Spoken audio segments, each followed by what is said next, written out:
Today is April 15th, 2011. I'm Karen Perrone.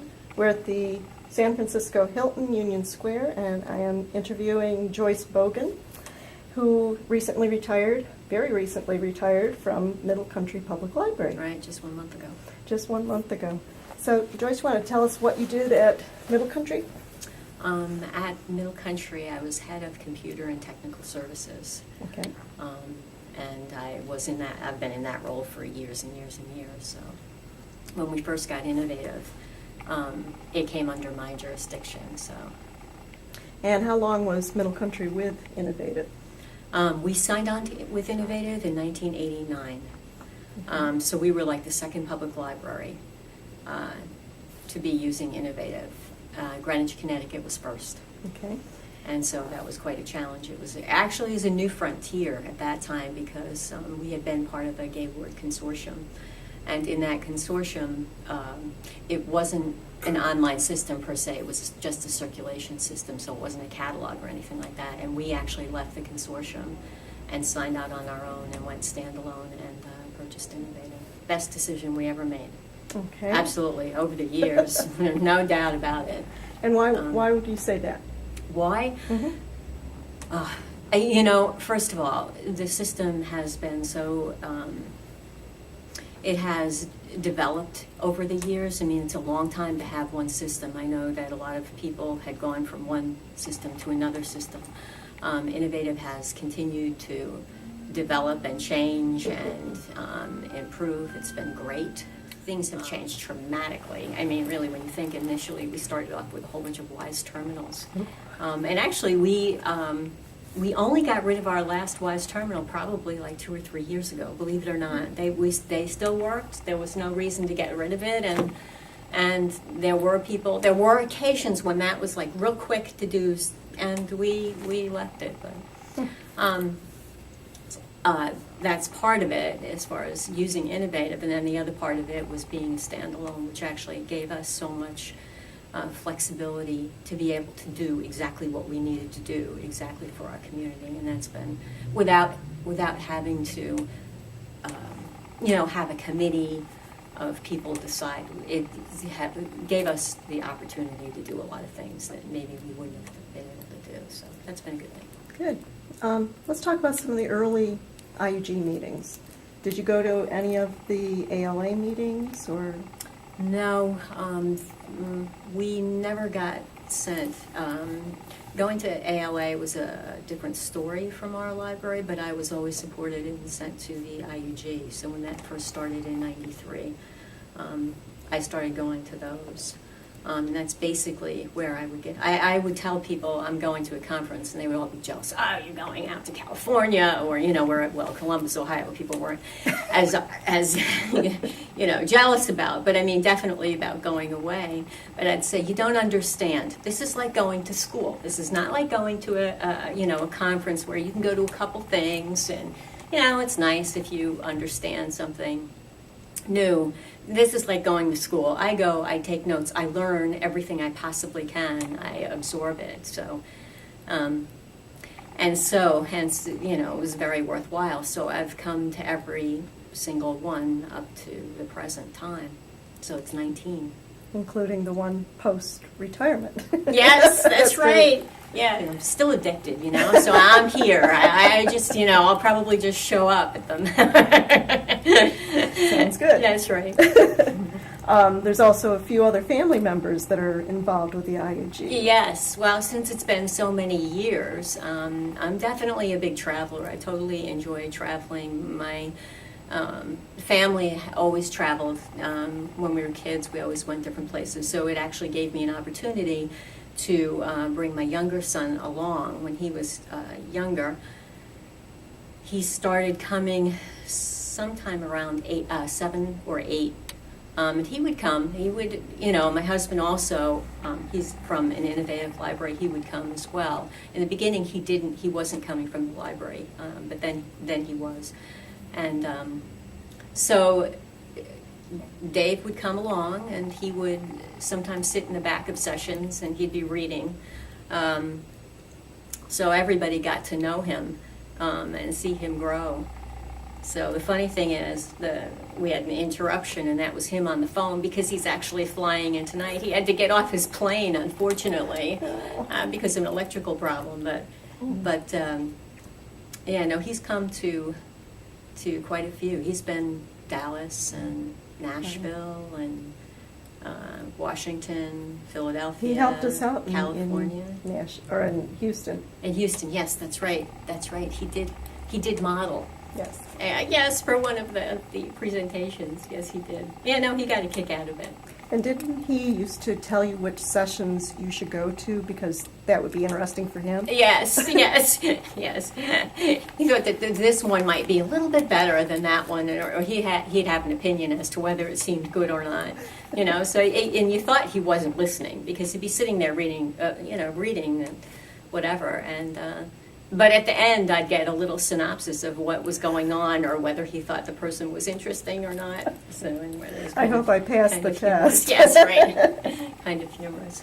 Do you have a memorable IUG experience that you'd like to share? Well, actually, one of the things that I did, I had presented a couple times, kind of interestingly. One of the things that early on, in going through my things, I found some of the documentation I had written up, and it started probably in about 96. I think I had started badgering, I believe it was 96. Could have been 95. I remember talking to Jerry about program registration, about doing some kind of thing, about actually trying to jury rig the system so that we would be able to register patrons for programs, for workshops, using their patron record. Trying to kind of think of how we could maybe set up a bib record so that it would be kind of a program record or doing something like that.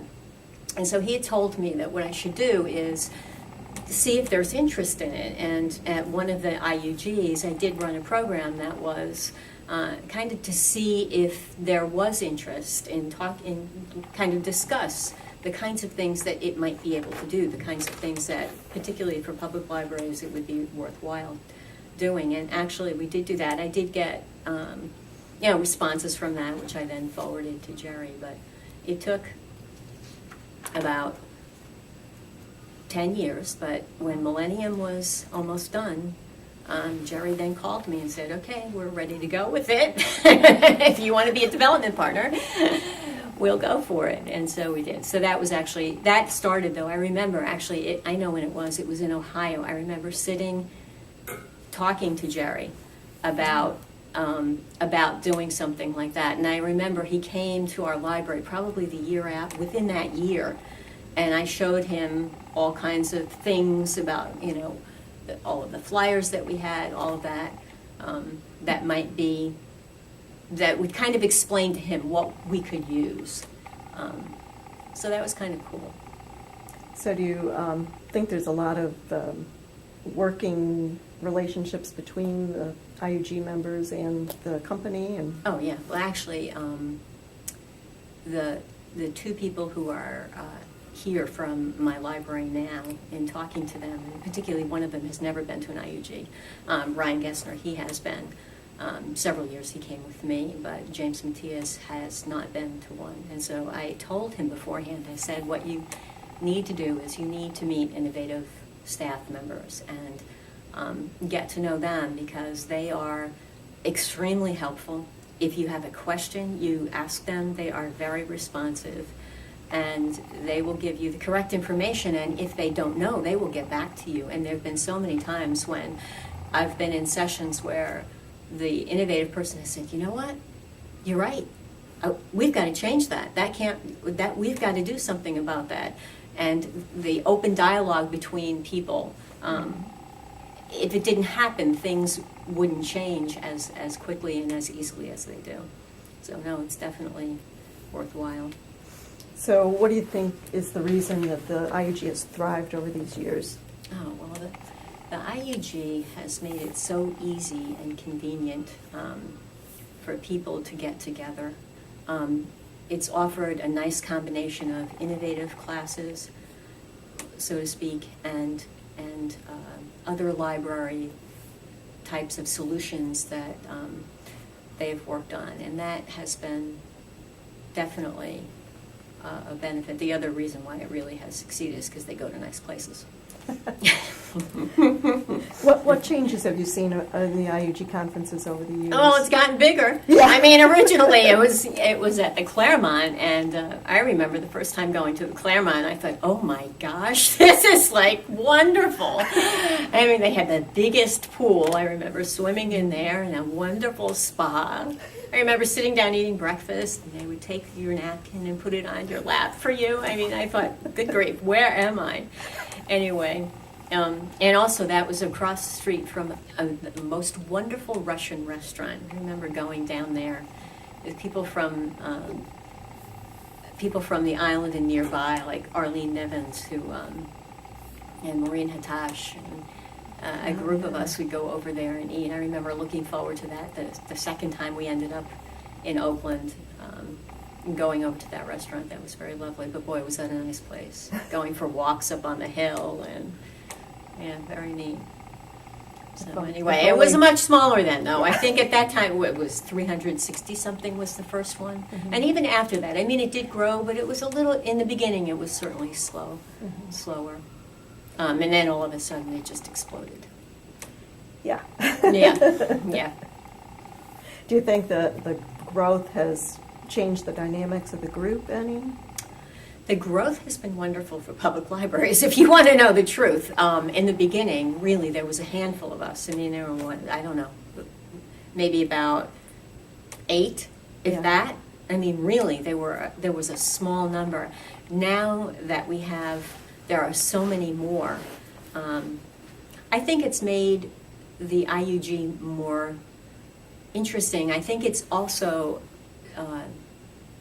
offered more solutions to problems. You can always find someone who's doing something similar to what you're doing. I think actually it's enriched it. You know, a bigger group. There are so many different types of libraries, so many different patrons that are being served, so many different economic groups, you know, that are represented. I think it's diverse. I think it's very diverse. Yeah, no, I think you can always find something. There is somebody out there, like on the listserv. There is always somebody out there who knows what you're talking about or who has help. Just about always. Whereas in the beginning, that wasn't quite the case, you know, because it was fewer people. Mm-hmm. Yeah. The early public library forums. What were those like? The early public library forums were nothing like what they are now. They were totally about holds. If I went to one, I went to several at least, and the discussion was always about holds. And you know, it's funny because it was weird. It was like that probably for, I'd say, a good 8 or 10 years. And it's weird because it changed, but I didn't exactly remember when it changed. I just remember one time coming away from the forum and thinking, oh my gosh, there was hardly any discussion of holds. It's like, that must be fixed, totally. I mean, it must be. But now you hardly, you know, you don't even, it's other things now that people are talking about and interested in. But I do remember in the beginning, that was the thing. That was the thing. It was definitely on dealing with holds. It was kind of funny. Have you been involved in any committees or anything in the IUG? Or? No. The only thing, what I've done is I would run a local innovative users group for like the Long Island area, Long Island and Connecticut. Maureen Hatash actually had started one. And then I ended up hosting it and then conducting it every year. We still actually every year we have one. Usually it's at Middle Country. We have people from Connecticut come. We have people from all over Long Island come. And usually an innovative person comes and demonstrates new things, gives people an update, because a lot of people don't get to go. Right. There are a lot of people who do have the system but don't get to come to the users group. So it kind of is a reporting, actually. It's always after this big conference. So that's been helpful. So do you think the IUG is still relevant in this day? Oh, yes. Are you kidding? Oh, my gosh. Yes. Yes, it's school. You don't think it's It's- too big or anything like that? No, because the sessions are all, no, it's not, it doesn't, that's totally irrelevant. You go to a session, it's just like what I did when I came the first year. I went to a session. I mean, there were fewer sessions probably at that time. Now there are certainly more to choose from, huger variety, which actually is nice, because it's good for different types of people in your library, different kind of perspectives, but no, I think it's totally worthwhile. It's one of the best things you can send people to, definitely. Really. How about the enhancement process? You've been involved with that, at least at your library, right? Certainly in sending things. Okay. Yeah. Sending the enhancements. How do you think and that's shows. changed over the years? Is it still working, or is it different, or? I think that it's working. I think that when I go to sessions, certainly, frequently, when there are updates, and Betsy Graham would go through the list of updates, there would be many that were from the IUG list. Whether it was that particular year, it may not have been from that year. It may have been from a year before or something like that. But no, I think that definitely is very valuable. Obviously, libraries can go ahead and put enhancements in on their own, which I've done. It gives another venue for doing that, though, for being heard, which is certainly a great thing. If there was one thing that you could change about the IUG to make it better, what would it be?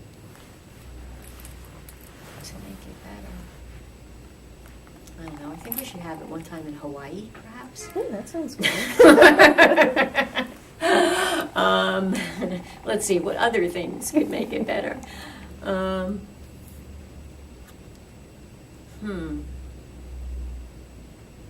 Or maybe there isn't anything that needs to be.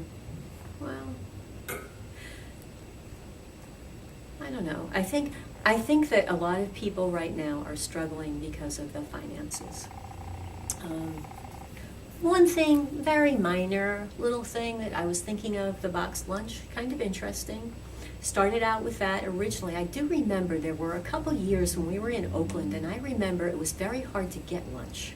There weren't close places, and you ended up having to wait on long lines, so people missed the beginning of that 1:30 session or whatever it was. And so it started, part of having the lunch, the lunch, number one was that it eliminated one day when people didn't have to go out.